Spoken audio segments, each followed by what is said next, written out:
Oi gente, tudo bem com vocês? Programa Brasil Consciência no ar para mostrar nesta edição como foram os eventos da Semana Nacional de Ciência e Tecnologia na base do SINCT. Você vai saber mais daqui a pouquinho nesta edição. Antes, a gente traz um giro de notícias com algumas atualizações importantes para vocês.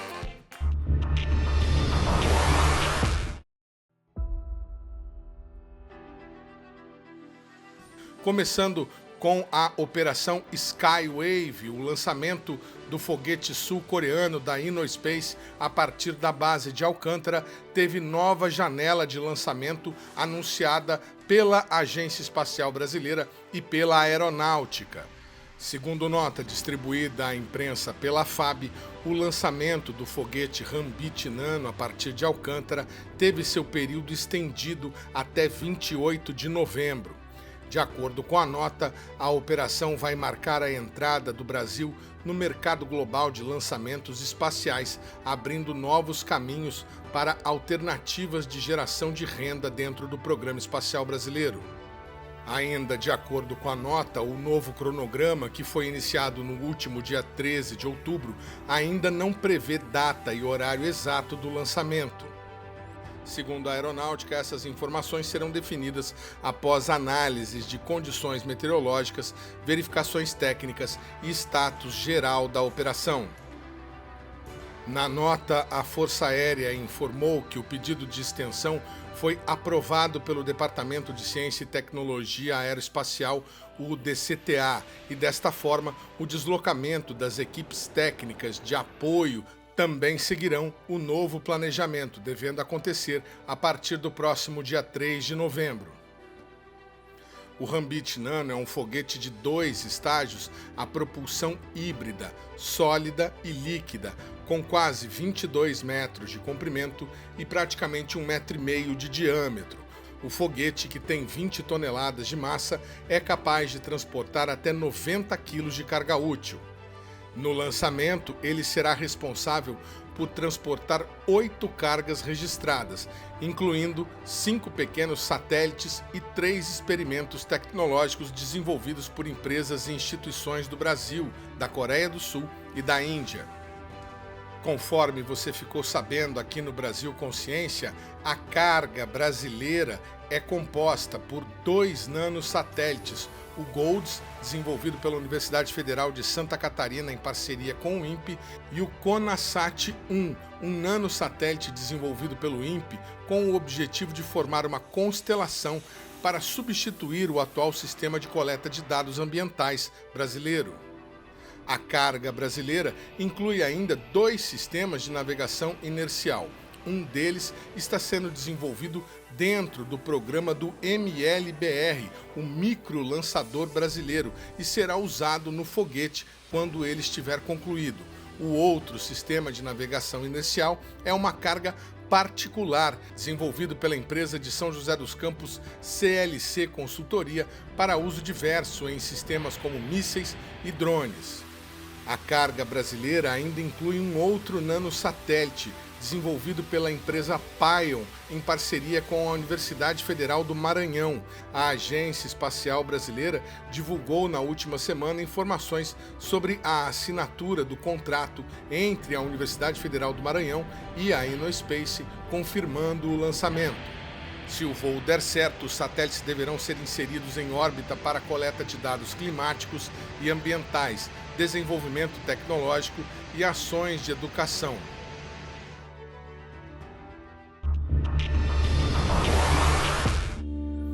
E por falar em Agência Espacial Brasileira, o presidente da entidade, Marco Antônio Chamon, assinou na última semana, na França, um acordo para o desenvolvimento conjunto entre os 2 países de uma base de balões estratosféricos em Palmas, no Tocantins. A assinatura aconteceu durante a 7ª Summit for Space Sustainability, um evento organizado pela Secure World Foundation em parceria com o Centro Nacional de Estudos Espaciais da França e o próprio governo francês, que reuniu especialistas e autoridades de diversos países para discutir soluções que garantam a sustentabilidade de longo prazo às atividades espaciais. O projeto para a criação de uma base de lançamento de balões estratosféricos na região de Palmas, no Tocantins, conta com a participação da Universidade Federal do Tocantins e integra um programa mais amplo da AEB voltado à oferta de oportunidades frequentes de voos por balões à comunidade espacial brasileira e sul-americana.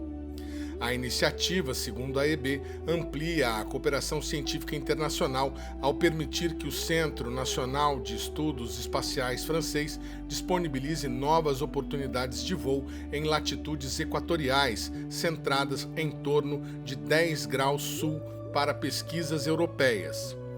Segundo o coordenador do segmento de solo da AEB, Carlos Eduardo Quintanilha, o acordo marca o retorno do Brasil às operações com balões estratosféricos de grande porte. De acordo com ele, essa modalidade de voo é uma alternativa eficaz e econômica para testar tecnologias e sensores que poderão ser utilizados em satélites. Quintanilha acrescentou que o acesso aos voos permitirá à AEB lançar anúncios de oportunidades para pesquisadores do Brasil, incentivando experimentos e parcerias com grupos internacionais. Ainda falando da AEB, a agência continua divulgando o processo de contribuições para o Programa Nacional de Atividades Espaciais, que está aberto até o próximo dia 5 de novembro.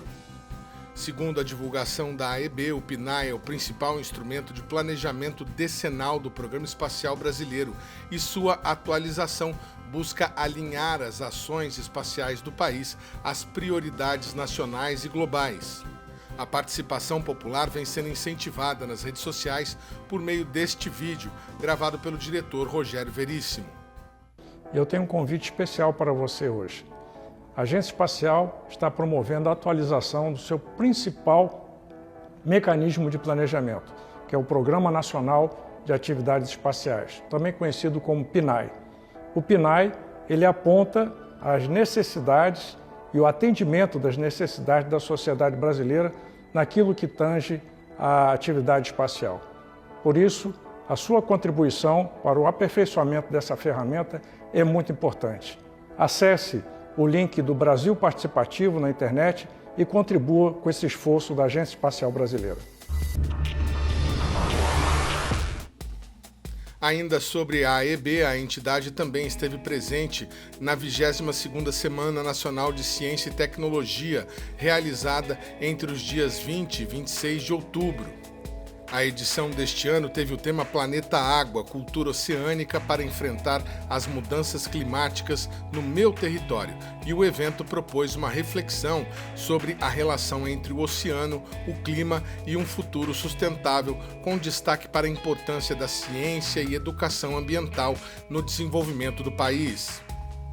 A AEB participou do evento juntamente com o Observatório Nacional e o projeto Caça Asteroides do MCTI no estande Parque Pop Espacial em Brasília. Daqui a pouco a gente fala sobre a participação do SINDCT no mesmo evento em Brasília. Agora, as informações sobre a Semana de Ciência e Tecnologia em São José dos Campos. O PIT, o Parque de Inovação Tecnológica, também realizou um evento durante a semana. Apesar de não ter relação direta com a Semana Nacional de Ciência e Tecnologia, o evento também foi voltado à promoção da ciência e ao incentivo a estudantes da região. Ele faz de forma virtual, que a gente faz na oficina de saudade fisicamente. A gente primeiro aprende a teoria em sala de aula e antes a gente aprendia a teoria e ia direto para a oficina de saudade. Hoje, com o simulador, a gente consegue aprender a teoria e ir para o simulador, entender melhor como funcionam os processos de soldagem e depois fazer fisicamente na oficina com uma noção muito melhor do que a gente tinha antes. O aluno que vai passar pelo simulador, geralmente ele está no início do curso. Ele aprende a teoria em sala, depois vai para o simulador, aprende mais um pouco, fazendo na prática e depois vai para a oficina de soldagem realizar os cordões sólidos. Faz tempo que esse equipamento foi introduzido no curso? Faz em base uns 3 meses mais ou menos que esse equipamento foi introduzido no curso. Então é novidade para as próximas turmas? Sim, é novidade para as próximas turmas. Esse simulador de soldagem eu acho que vai ser muito bom. Tem muita eficiência, vai aprimorar bastante o conhecimento do pessoal.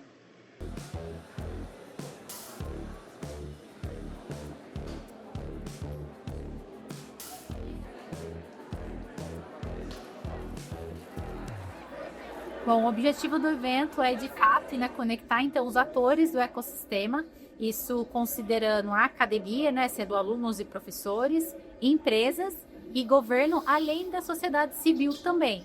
Então é um evento gratuito, aberto ao público, onde a gente recebe desde dos adolescentes até mesmo o público sênior.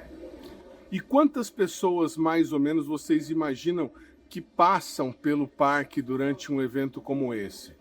Bom, a expectativa de público para o evento é de 3.000 pessoas durante os 3 dias. E qual que é o perfil desse público? Eles são estudantes que estão buscando uma vaga nessas universidades ou são profissionais de ciência e tecnologia que estão vindo aqui fazer network?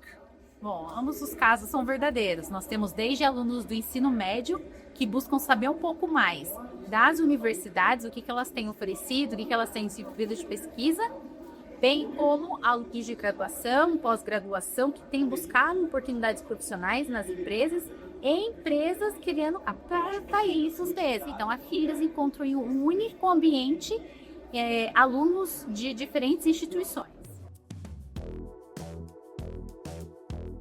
Então vamos conversar aqui com o Benhur Fred, que é supervisor de tração da CPTM, que vai explicar esse simulador de circulação de trens que foi exposto aqui no PIT, no Parque de Inovação Tecnológica de São José dos Campos. Explica para o telespectador que equipamento é esse que vocês estão apresentando e onde que vocês costumam levar isso, qual que é a finalidade? Esse aqui é um simulador de trens que a gente usa para treinar os maquinistas que são contratados pela CPTM ou a reciclagem. O maquinista se afasta, quando ele volta, por um determinado tempo, ele passou mais de 90 dias afastado, problema de saúde, ele volta, a gente passa ele por uma reciclagem, né? Legal. E aí aqui a pessoa tem a oportunidade de poder brincar de ser maquinista? Na verdade, aqui a gente simula todas as condições que acontecem no dia a dia com o maquinista. Problemas que podem acontecer com portas que não fecham, sistema de freio, sistema de alimentação de energia do trem, né? O que mais que eu posso dizer? Tempo, né? Interface do tempo, chuva, sol, neblina, todas as situações que eu posso enfrentar no campo. Obstáculo na via, pessoas na via, todas as situações que possam acontecer com o trem no dia a dia. Legal, Arthur. Então, agora ele está fazendo o quê e está circulando onde? Essa estação que ele está passando, por exemplo, ela é real? Ela é real. Esta é a estação de Vila Prudente. Ele está indo sentido Rio Grande da Serra. E ele pode acelerar o trem, diminuir a velocidade? Ele tem, no bordo do trem, ele tem lá a velocidade que ele pode circular. Ali, no caso, está permitindo que o trem circule numa velocidade de 90 km por hora. Agora ele parou na estação, abriu porta e está acompanhando o embarque e desembarque dos passageiros.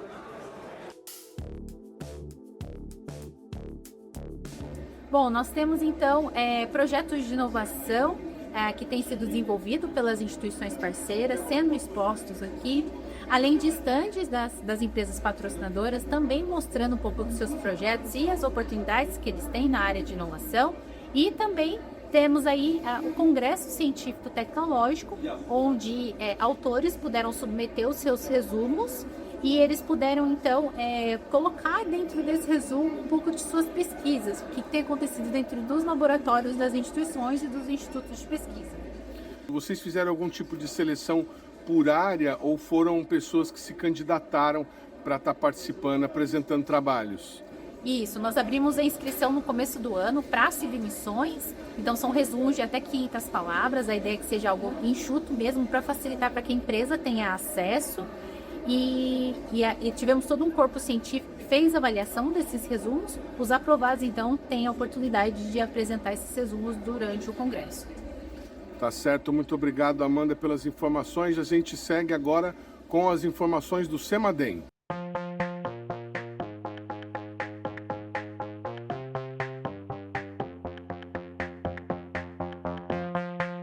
Para falar sobre o tema Planeta Água, a cultura oceânica para enfrentar as mudanças em meu território, nós preparamos uma diversidade de programação. Então, nós colocamos profissionais da área pública, da área privada, nós tivemos oceanógrafos, nós tivemos hoje uma roda de conversa hidrometeorológica e oceânica, no qual nós tivemos a participação de todas as áreas da sala de situação, então especialistas de desastres, de meteorologia, de hidrologia, de geodinâmica. Partimos do caso de São Sebastião para explicar o que realmente ocorreu, o que a ciência do desastre explica, como ela explica esse desastre. Nós tivemos também o professor Wilson falando sobre o oceano, que ele é do ITA. Nós tivemos a participação da Defesa Civil de São José dos Campos, falando sobre os enfrentamentos diante de eventos climáticos. Tivemos também a participação do Corpo de Bombeiros do Vale do Paraíba e Litoral Norte, que explicou toda uma estrutura.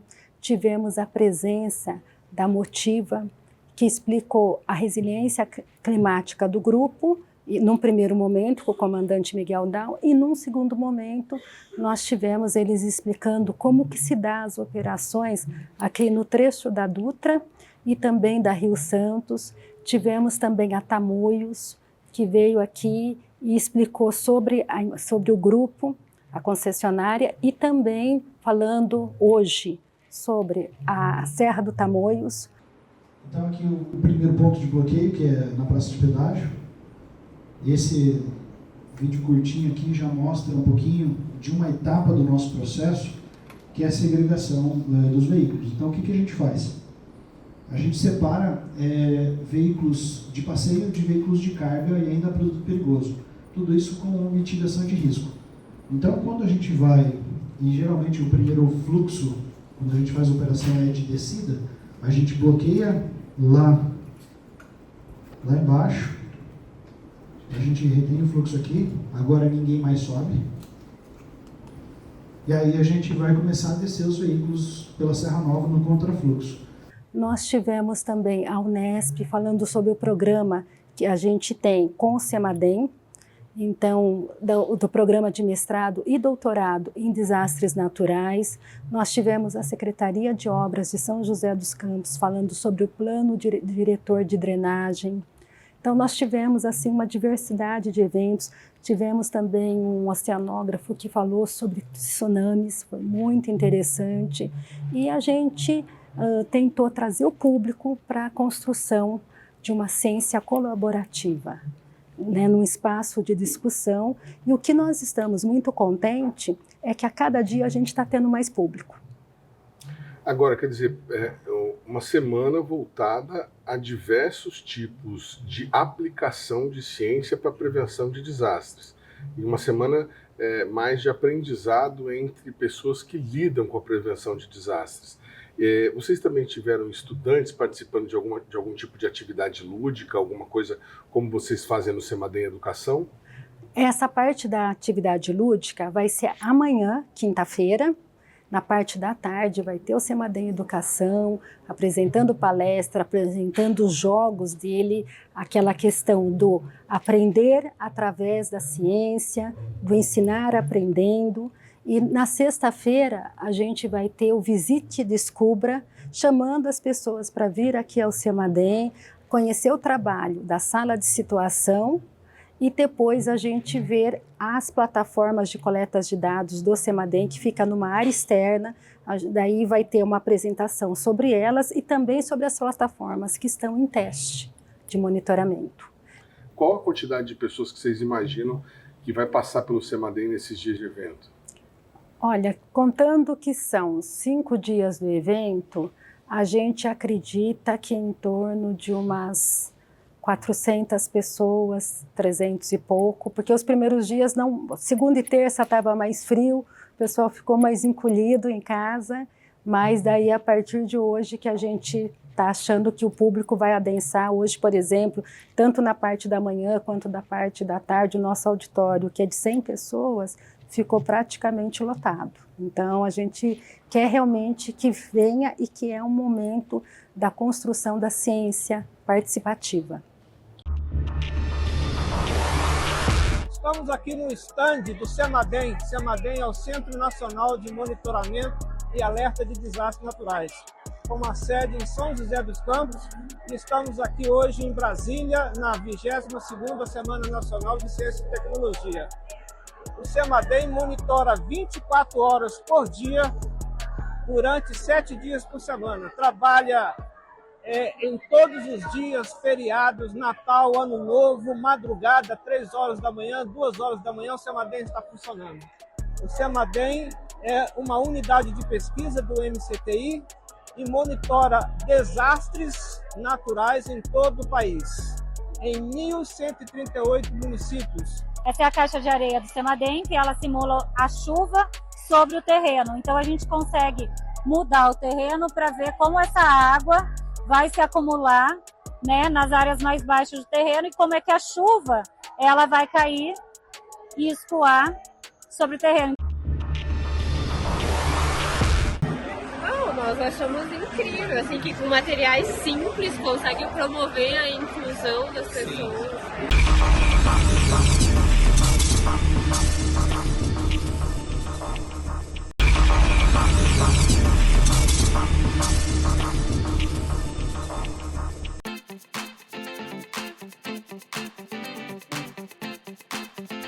Segundo bloco, o programa Brasil Consciência de volta, e a gente fala agora sobre a destacada participação do SINDI-CT, o Sindicato dos Servidores Públicos Federais de Ciência e Tecnologia do setor aeroespacial, na Semana Nacional de Ciência e Tecnologia. O sindicato esteve presente no evento principal montado na Esplanada dos Ministérios em Brasília.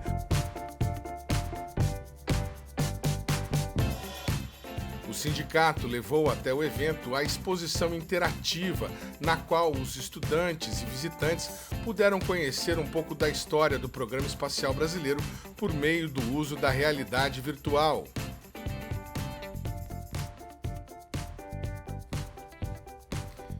O estande do SINDI-CT chamou a atenção do público e também de autoridades que passaram pelo local. A deputada Jandira Fegali foi uma das visitar o estande. O secretário de Ciência e Tecnologia para o Desenvolvimento Social, Inácio Arruda, também compareceu.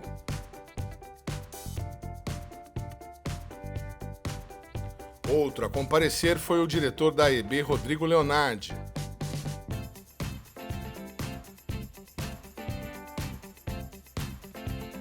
Quem também compareceu ao estande do sindicato foi o ex-presidente do CNPq, Ricardo Galvão, que assumiu recentemente cargo de deputado federal como suplente do agora ministro Guilherme Boulos.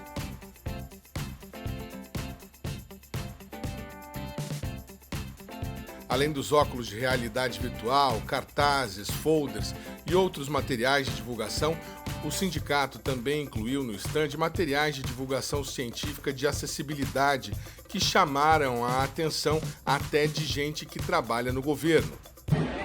Nós achamos incrível, assim, que com materiais simples consegue promover a inclusão das pessoas.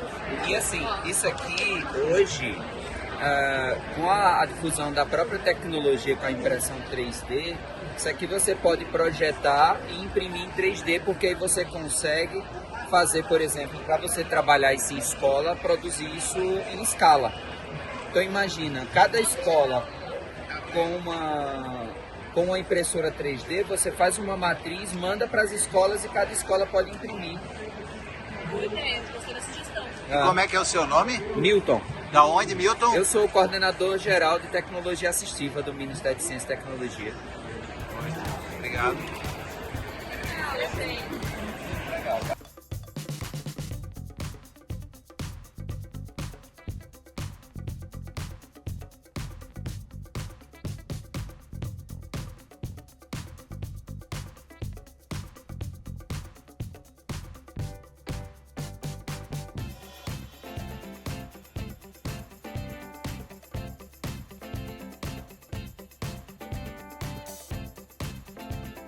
O SINDI-CT também esteve presente na última semana na recepção aos 46 pesquisadores nomeados para cargos no INPE no último concurso nacional unificado. Meu nome é Fernando Moraes, sou presidente do SINDI-CT. Estou acho que no segundo, terceiro mandato, terceiro não vai ter, eu vou pular fora. O caso é o seguinte, o sindicato foi criado em 30 de agosto de 1989, logo depois que a Constituição autorizou. Aí nós nos organizamos e criamos o sindicato que está de pé há 36 anos. Nós temos aqui presentes a diretora, doutora Laís, que é do DCTA, engenheiro, e o doutor Vijay, que é pesquisador, doutor, ele é indiano, trabalha na área de computação matemática, trabalho magnífico que ele faz, ele já está aposentado, mas continua colaborando. Pois bem, o sindicato, pode passar o próximo, por favor? Ele tem algumas linhas básicas. Vou clicar em outro lugar para não atrapalhar a visão que tem. Precisamos ver. Seguimos com honestidade, a KPLCC, honestidade, dedicação, lealdade, competência e coragem. Se não for honesto, não dá para ser. Trabalhar com o dinheiro dos outros, com o futuro da vida dos outros. Dedicação. Tem que se doar. Tem que se doar para isso, direto. É pegar um avião, as peças, vai para Brasília, todas essas coisas. É fazer uma assembleia, chamar um ato, é fazer uma caravana, é reunir com o diretor do INPE, do CTA. Lealdade. Tudo em nome dessa base. Tudo em nome dessa base. A nossa base é o DCTA, INPE, AEB e o CEMADEM. Tem mais outras instituições, mas nós temos que ir lá conversar com eles, que também fazem parte do setor aeroespacial. Competência. Se nós não tivermos competência, a coisa não vai. Hoje nós estamos no sindicato com 36 anos, temos um patrimônio em modos, imóveis e recursos financeiros muito bons, que são muito bem cuidados, para nos subsidiar nas lutas. Nós temos lutas judiciais. Se nós perdemos uma grande ação judicial, o que nós vamos pagar de sucumbência é valor que vai para milhão. Vai para 1 milhão ou 2 milhões. Mas nós nunca perdemos uma ação. Pode verificar isso aí. E coragem. Tem que ter coragem para enfrentar o brigadeiro, se é um brigadeiro com lealdade de bom humor, enfrentar deputado com cara feia, que põe o telefone no ouvido e parece que está falando com alguém, não está falando, e a gente vai atrás dele até a hora que ele cansar de não falar no celular. Tem que ter coragem para falar com o ministro, cercar ministros, ministra, presidente da República. Tem outra foto minha cercando Lula, pegando, puxando, falando, parece que eu estou bravo com ele, você está vendo fático. Então tem que ter coragem para essas coisas, de tudo quanto é maneira. Pode passar o próximo? A nossa sede são duas casas ali na Vila Diana, na Rua Santa Clara, compradas com muito boa administração financeira, cuidando do dinheiro do nosso sindicalizado. Todo o respeito e mais um pouco para o dinheiro que a categoria coloca na nossa conta. Não gastamos em bobagem. Próximo, por favor. Agora tem um pequeno trecho. 36 anos de existência, representa a categoria em várias frentes. Negociações salariais, brigas judiciais, nos preocupamos também com a questão do pessoal. Essa briga de vocês estarem aqui foi longa. Vocês são esperados aqui há mais de 15, 20 anos. E há mais de 15, 20 anos que o sindicato vai para Brasília, fala com o deputado, pede audiência pública, concede audiência pública, fala com o ministro, entrega o ofício na mão do presidente da República. Tudo isso nós fazemos. E na verdade, não tem nada mais. É obrigação, senão cai fora. Se não quer pegar isso naquela HBLCC, se não quer fazer isso, cai fora. Se não tiver 15, vão ter 13, 11, 10, 3. Mas vai ser pessoal de luta. Então, tudo isso nós fazemos. Temos grandes divulgações, nós temos programas do nosso jornalista principal de divulgação, está ali, o Edmond. Ele tem o programa Brasil Consciência, muitos aqui já devem ter assistido. É um programa semanal, de altíssima qualidade, divulgando a ciência. Participamos da SPPC, estamos agora, neste momento, esta semana, estamos participando, o sindicato está participando com o dinheiro daqueles que contribuem, participando da Semana Nacional de Ciência e Tecnologia em Brasília. Vamos passar a semana inteira. Temos 6 pessoas lá, trabalhando para essa divulgação. Por que nós fazemos isso? Primeiro, para mostrar nossa carinha. Tem que saber que o sindicato exige, que está atuante, que é na ciência e tecnologia, e que está sempre abordando, conversando, participando. Participamos também da SBPC, já são 5 SBPCs que a gente participa. Participamos fortemente com stand. O último stand agora tinha uns 60 e alguma coisa de metros quadrados, com realidade virtual, um monte de coisa, muito bonito. Inclusive, nós estaremos aqui, não sei se vai dar para justificar, mas com pouca gente. Estaremos, na semana que vem, estaremos na Câmara dos Deputados fazendo uma apresentação sobre o que é CEMADEM, INPE, CTA e AEB. Vamos ocupar uma área, um espaço chamado Espaço Mário Covas, e vão ficar lá quatro diretores e uma funcionária, apoiando e divulgando, abordando parlamentar, chamando para ver uma coisa ou outra. Vai ter maquete de sapé, maquete de foguete, falando do CEMADEM. Estamos lá também, ou seja, lutando. É isso o tempo todo. Não tem jeito. Ou luta, como eu falei, ou cai fora. A nossa luta é o tempo todo. O próximo, por favor. Antes disso, é o seguinte. Recentemente, não sei se vocês acompanharam, houve uma liberação de recursos para que os institutos do NCTI conseguissem chegar até o fim do ano. Porque tinha unidade de pesquisa que não tinha dinheiro para pagar conta de luz de agosto e setembro. Aí nós, sindicato, nós que nos organizamos também com o Fórum do CT, daqui a pouco eu vou falar, juntamente com o SBPC, a Academia Brasileira de Ciências, e reclamações dentro dos padrões, claro, dos diretores das unidades de pesquisa. Eles não podem falar tudo que está preso no peito, é o que eles sentem. Mas o sindicato fala. E porque nós divulgamos, eu fui chamado lá em Brasília, só que eu não fui, para conversar por causa dessa nota, essa carta aberta que os sindicatos fez, precisamos conversar, a ministra isso, a ministra aquilo. 3, 4 dias depois, liberaram o recurso.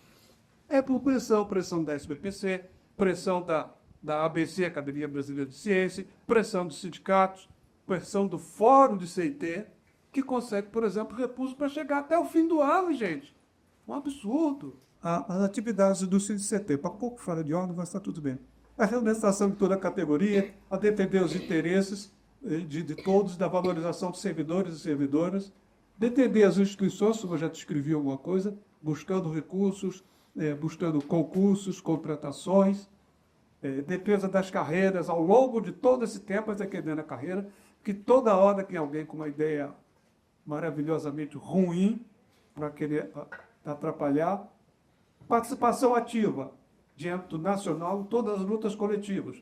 Aí eu pego um gancho. Dia 29, quarta-feira, vai ter um ato nacional lá em Brasília contra a PEC 32, que é a PEC da reforma administrativa, que tira tudo quanto é direito e que as carreiras vão ser zeradas. Zeradas. É só ler com atenção o que coloca nessa PEC, como, por exemplo, autoriza o contrato temporário. Tira a estabilidade de vocês e autoriza o contrato temporário. O que vai acontecer? Vai entrar um prefeito, que isso vale para prefeitura, estados e municípios e governo federal, vai entrar uma autoridade eleita que vai tirar quem ele quiser para colocar quem ele quiser. E essa pessoa colocada por ele vai defender os interesses dele, não do serviço público. Isso é um ponto grave, gravíssimo. Presença em eventos nacionais, divulgando o setor de CT, divulgando as nossas instituições e os nossos servidores. Caravanas, como eu falei, por favor, vocês talvez não possam ir porque vocês ainda estão em estágio probatório, mas conversa com os mais antigos, participem, vai na caravana, fulano. E vamos fazer também, no dia 29, às 9 horas da manhã, um ato aqui na porta do INPE, quando vem o pessoal do CEMADEM e do DCTA, a maioria, inclusive, é do DCTA, principalmente aí. E nós temos uma série de benefícios que a gente oferece aos nossos sindicalizados. Sindicalizado, eu não falei para não aproveitar. O nosso sindicalizado ele paga 1% do que ele recebe. Em se tratando de vencimento básico, titulação e a GDACT. Todas conquistas coletivas do sindicato. Temos os convênios médicos com a Unimed e com a Santa Casa de São José dos Campos. Eu sou conveniado com a Unimed. Trouxemos recentemente a Santa Casa, nós está com boa demanda. Tem um convênio odontológico com a Uniodonto, que funciona e funciona muito bem. O sindicato acompanha, página por página, nome por nome, do que essas unidades de saúde aí apresentam. Que se houver algum erro, você reclama, a gente corre lá, fiscaliza, reclama, traz para o patamar lógico da coisa. Temos uma assessoria jurídica muito grande, são mais de 10 advogados, Santificípios, Cicotinho e São José, encabeçadas aqui pelo doutor Alessandro, e o escritório que nós temos contrato é o escritório do doutor Sodero Associados. É muito bom, o Sodero é um cara muito respeitado internacionalmente. Para quem não sabe, ele é chamado para dar palestras e cursos em Portugal, Espanha, Itália, Argentina. E fazemos também atividades com nossos aposentados. Agora, aqui nos nossos aposentados, isso não aplica a vocês, espero que só se aplique daqui a 35, 40 anos, de muita participação. Os aposentados têm reunião mensal, têm a pensão, fazemos excursão. Eles vão recentemente, vão para Cunha. Vão para Cunha, ver as flores, ver as coisas bonitas lá de Cunha. E também temos atividades sociais com os nossos sindicalizados. Nós temos algumas divulgações em função do setor aerofacial. Temos um livro, o projeto de reconciliação do ITA. Temos tudo o que você queria saber sobre a urna eletrônica. Por causa desse livro, feito por nós, nós fomos conversar com o ministro do STF, na época que a coisa estava pegando fogo. Tecnologia de foguetes, energia solar, os satélites e o carro a álcool. Um livro sobre o carro a álcool que nasceu em Siqueira. Então temos todas essas publicações. O próximo. Aí é sindicalize. Se eu vou pagar 1% dessas três verbas. O vencimento básico, a ART e a GDACT. Participe das reuniões, das assembleias, entra no site, manda mensagem, cobra. Sindicatos funcionam com cobrança. Nós devemos falar, mas sindicato é tão bonzinho, deixa eles lá. Não funciona. Sindicato precisa de turrão e de pontapé. Empurra que vai, chuta que vai. É assim que funciona, é a realidade. Nós ficamos com tererê, que não vai. Entra no nosso site, lá está tudo de informação. Laís? É importante falar para vocês que o trabalho dos diretores do sindicato é todo voluntário. Nós somos todos ex-servidores, alguns ainda da ativa, ainda servidores, tá, e alguns apresentados, de casos, portanto, e todo o trabalho é voluntário. Então, a gente não recebe nada do sindicato para fazer esse trabalho. A gente faz pela carreira, que é a nossa, que quando a gente se aposenta continua dependendo desse mesmo percurso. A gente faz porque valoriza a ciência, porque sempre achou tudo isso importante, e em causa própria e dos que estão vindo. Então, é muito importante saber disso. Não é uma atividade fácil. Médico, você passou no concurso e vai assumir, e assumiu quando? Eu assumi dia 9 de setembro, daqui a um mês. Uma expectativa grande aí de contribuir aqui comigo. Sou egresso aqui da casa, fiz um mestrado e doutorado aqui. Tive 10 anos fora e agora uma alegria muito grande voltar a casa e pesquisar. Qual que é a sua formação? Qual que é a área que você vai atuar? Eu sou formado em Geografia, no mestrado e doutorado em Funcionamento Remoto e sou agora pesquisador na área de funcionamento remoto.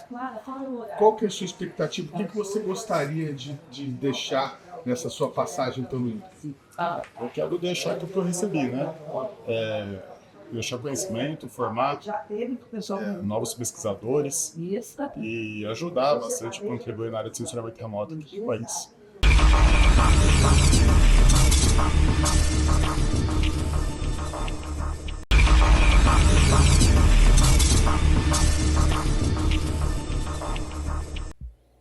Terceiro bloco, o programa Brasil Consciência de volta, e a gente fala agora sobre o novo supercomputador do INPE e o processo de escolha do nome do equipamento. Conforme você ficou sabendo aqui no nosso programa há 2 semanas, o Instituto iria lançar um concurso para que a comunidade decida qual será o nome do novo equipamento. O INPE vai publicar em seu Instagram a escolha do novo sistema de supercomputação. Isso é para envolver toda a sociedade, a comunidade, os estudantes, na escolha desse novo nome do sistema de supercomputação do INPE com a participação da sociedade. Isso é uma coisa muito interessante para nós, termos a participação de toda a sociedade na escolha desse novo nome do sistema de supercomputação adquirido recentemente pelo INPE. Conforme as regras anunciadas pelo Instituto, a campanha Um Nome para o Futuro apresenta 4 opções previamente selecionadas pelos pesquisadores do próprio INPE. São elas Jaci, Arani, Araci e Arandu, todos os nomes com origens em línguas de povos indígenas brasileiros. De acordo com as informações disponibilizadas pelo INPE, Jaci é a deusa da lua e parceira de Tupã na mitologia tupi-guarani. O mito apresenta Tupã e Jaci como forças complementares, o dia e a noite, o masculino e o feminino, cuja união simboliza o equilíbrio e a harmonia necessárias para a existência. A Arani, em tupi, é relâmpago, remetendo à rapidez, energia e clareza. O Tupã representava o trovão. A Arani simboliza a luz que acompanha, trazendo a ideia de continuidade e renovação. A terceira opção, Araci, na tradição tupi-guarani, significa mãe do dia ou aurora. De acordo com as informações disponibilizadas pelo INPE, o nome simboliza a renovação, clareza e a promessa de um novo começo. A última opção é Arandu, que em Guarani significa sabedoria. O termo resulta da junção da Ara, tempo, espaço, cosmos, e Andu, sentir e ouvir, remetendo à capacidade de compreender profundamente o tempo e o mundo. A enquete para a escolha do novo nome do supercomputador do INPE estará disponível nos perfis oficiais do Instituto e do Ministério de Ciência e Tecnologia no Instagram. Para votar, basta acessar a rede social e escolher a opção favorita nos cards de enquete que estão publicados. O novo supercomputador é uma máquina HPE Cray e é o primeiro de 4 sistemas previstos no projeto RISC de renovação da infraestrutura de supercomputação do INPE. Com ele, o Instituto deverá ampliar sua capacidade de processamento em mais de 10 vezes, possibilitando a operação do modelo matemático de previsões de oceano, terra e atmosfera, o MONAN, desenvolvido em código aberto pelo Instituto e outras instituições parceiras, para as condições climáticas específicas da América do Sul. Em entrevista ao canal EGOV na semana passada, a ministra de Ciência e Tecnologia, Luciana Santos, falou sobre o novo supercomputador do INPE, que, segundo ela, representa uma das entregas do Ministério por conta da COP30. Falar das entregas aí da COP30, o que temos lá para a COP30? Tem mais o nosso supercomputador do Instituto Nacional de Pesquisas Espaciais. Nós vamos poder agora, nós conseguimos que ele tivesse um grande up, né, aumentasse a capacidade da eficiência para poder monitorar a questão do clima. O INPE hoje, para vocês terem uma ideia, o nosso Instituto Nacional de Pesquisas Espaciais, ele dá online para o IBAMA o que é que está acontecendo na floresta. Não só na Amazônia, mas nos biomas de uma maneira geral. No Cerrado, de queimada, seca, enchentes. E a gente faz isso com o nosso Instituto Nacional de Pesquisas Espaciais. São modelos matemáticos que a gente... um deles a gente chama de DETE, porque ele dá para o IBAMA a informação, que é a ministra Marina Silva, né, que coordena. A Marina Silva faz ação e controle e a gente dá as informações. E agora nós vamos fazer isso de maneira mais eficiente, porque o nosso supercomputador do INPE virou muito potente. São 8 quatrilhões de operações por segundo que agora o nosso computador pode fazer. Então, é uma previsão 10 vezes mais rápida do que a gente tinha antes, com mais precisão, com alta resolução local e muitas vezes a gente tem como fazer previsão de 10 dias antes, né? Estamos também usando inteligência artificial para poder garantir uma precisão maior da situação, né, que está passando nos biomas, e ele também é sustentável. O nosso supercomputador no INPE ele é sustentável de energia solar e também de uma refrigeração líquida, né?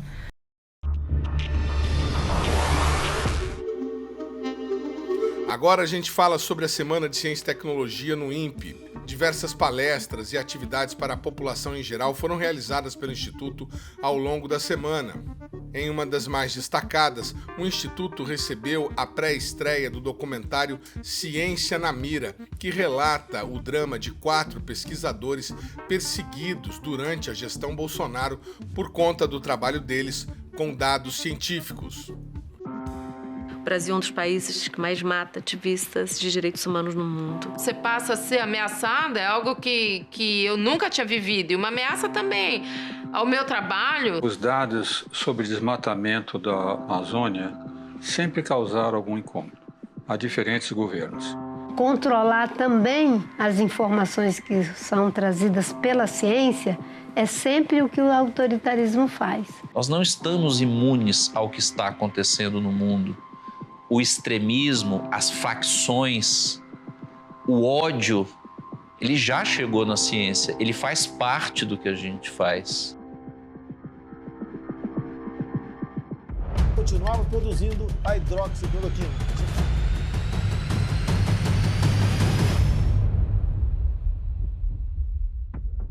Havia um ovo da serpente ali e retroalimentava aquelas pessoas, não apenas semeando a discórdia, semeando a dúvida, semeando o ódio. Recebo um telefonema de uma servidora. Ela me avisou então que o meu telefone, o telefone da minha esposa estavam grampeados e também a internet. Et on s'est dit, là on est dans un cas assez critique de sécurité, où une personne qui n'est pas très connue a touché une question d'intérêt national. No Brasil, nesses 6 anos, eu me mantenho no Serviço Nacional de Proteção de Ativistas de Direitos Humanos em risco de vida. Minha esposa não sabia muito bem o que fazer, não parava de chorar, porque as ameaças eram muito claras de que eles iriam até onde eu morava, até onde eu trabalhava, e iriam matar os meus familiares. E eram ameaças muito explícitas e graves. Vou meter um tiro na sua cara dessa maneira. É assim que você vai morrer. Esse é seu último dia. É horrível, é desesperador, é desumano, é algo que ninguém merece passar.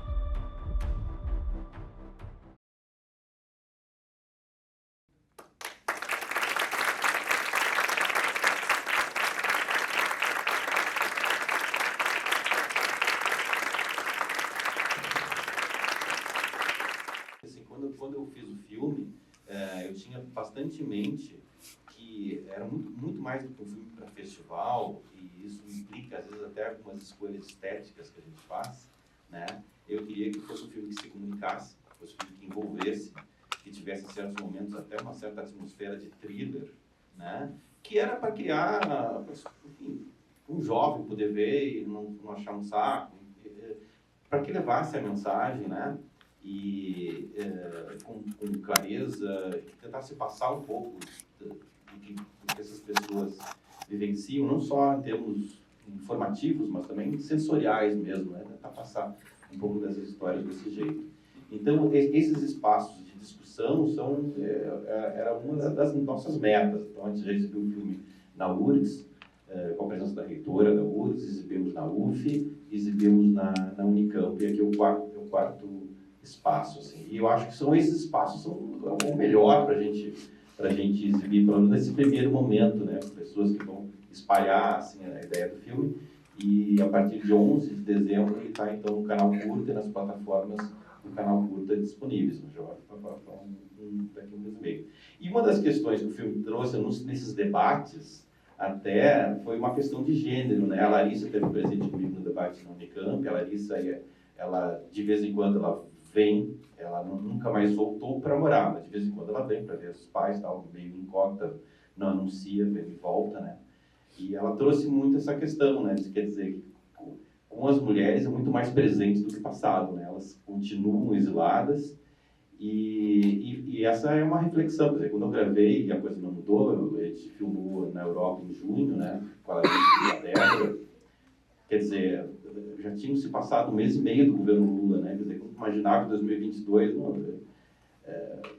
as coisas vão mudar, assim, né? Como a gente percebe como o enraizamento de certas questões sociais e tal, modificou, né, a institucionalidade, né, que a gente acreditava que, enfim, um novo governo, muita coisa ia mudar e, enfim, tem certas debates, certas questões que estão consolidadas de uma forma que não adianta mudar o governo, né, a Larissa e a Débora, elas continuam exiladas, né, e então também a Larissa trouxe essa questão muito de gênero, assim, né, que não é à toa que essas duas mulheres, que de certa forma, é claro que o INPE sofreu e continua sofrendo as consequências, né, mas o Galvão, de certa forma, superou, digamos assim. É algo que aconteceu, né, o Marcos Lacerda também, né, e as duas mulheres não. Né? Então também acho maravilhoso que eles estejam nessa companhia de 3 mulheres, né. No evento estiveram presentes o diretor do filme, Rafael Figueiredo, e as participações das doutoras Virgínia Alves, que era chefe de gabinete do ex-diretor Ricardo Galvão, Lúbia Vinhas, que atualmente é pesquisadora no Instituto e que também foi exonerada de seu cargo durante a gestão Bolsonaro, e a jornalista especializada em meio ambiente, Cristiane Przybiski, que atua no portal O Eco. A gente sabia o que ia acontecer, ele realmente não pediu demissão, né? E eu fui com ele até o Ministério, só que eles não me deixaram acompanhá-lo na conversa. Eu fiquei lá há um tempo enorme, sendo entretida, eu acho que era o chefe de gabinete do Marcos Pontes, ele ficou me contando um monte de historinha de gente que eu não sabia, que eu nem conhecia, para me fazer passar o tempo, e o Galvão entrou sozinho para conversar com o Marcos Pontes e mais o secretário executivo e outras pessoas do gabinete. E quando ele saiu, ele só disse para mim, bom, eu fui exonerado. A cada ataque, a cada questionamento, a gente ia lá e publicava uma nota imediata e dava uma informação imediata sempre na página do INPE. Então, a gente nunca abaixou a cabeça. Isso eu acho que era uma coisa bem clara, assim. Mas não agredindo, mas sim nessa vibe ainda de explicar. Talvez ele esteja entendendo, talvez precisa ser melhor explicado, talvez seja difícil de entender. E aí, depois que o Galvão saiu, né, que aí o Petrônio ficou como diretor, e foi super importante, né, Virgínia? Aí a gente teve uma série de reuniões em Brasília que nós fomos, e os bastidores, como a Virgínia contou, são terríveis, porque o que não se fala aberto, o que a gente ouviu de coisas abertas, assim, de coisas em salas fechadas, chocava a gente. Eu, Cláudio Petrônio, as coisas que a gente ouviu de ministro falando, eu não estou nem aí para a ciência. Né? Na frente do ministro da Ciência e Tecnologia. Né? E a falta de reação dele. Então, era uma coisa, assim, terrível. Eu me lembro que quando já foi naquele famoso relatório contrariando o DT, que foi num dia, nós fomos chamados lá para debater, que foi a tal do não estou nem aí para a ciência, nós ficamos horas lá no Ministério explicando e questionando e perguntando. Aí, no final, o ministro Salles falou, bom, agora vocês vão lá para o fundo que eu vou chamar a imprensa. A gente vai responder, não, vocês não vão responder. Eu só vou falar, vocês vão ficar lá no fundo, né? E a gente sempre rebatendo. E aí, quando eu cheguei no aeroporto, a minha irmã me ligou, ela falou, nossa, eu estou vendo o Globo News. Então, quer dizer que o INPE estava errado mesmo? E eu, não estava, não foi nada. Quer dizer que o INPE admitiu que estava errado? Eu, não admitimos nada, não acredito, porque deixa que eu te falo depois. Então, eu lembro disso e lembro também da mobilização do INPE, de todos os colegas lá da área do OBT, os alunos. A gente fez folder, esse editório ficou lotado de uma palestra que o Cláudio deu, gente sentada por aqui para tirar dúvida. E eu acho até, eu me sinto até um pouco culpada, que eu acho que eu não agi, tinha que ter feito mais coisa melhor, sabe? Eu acho que eu não era tão madura para aquela situação quanto eu seria hoje, em alguns aspectos. E eu acho que o que fica para mim, realmente, é meio aquela história de quem tem um amigo tem tudo, que é a história da rede de pessoas, da reação combinada de todo mundo, a reação, né, a favor do INPE. A gente até brincava, porque a gente recebia nota de associação dos alfaiates de São Paulo, nota de apoio ao INPE, que não tinha nada a ver com o INPE, mas também aliada a uma certeza e uma coragem de que a gente fazia estava correto. E contar para vocês que a imprensa também foi muito atacada, né? Assim, a gente sofreu também muitas ameaças, né? A gente não podia andar com o logo do carro, com o logo do veículo no carro.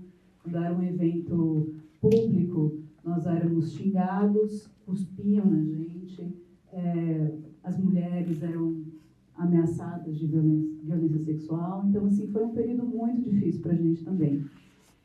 E, assim, foi difícil por uma outra camada, porque a gente também tinha preocupação de preservar os cientistas. Eu sou amiga pessoal da Giovana Girardi, e eu me lembro quando ela deu essa matéria, o quanto nós fomos até ela, como jornalistas, para prestar solidariedade, porque a gente sabia que ela estava arrasada. E então tinha esse papel nosso também de tentar denunciar, dizer esses absurdos que estavam acontecendo, de uma maneira que não os expusesse mais ainda, ou que colocasse vocês numa situação mais complicada.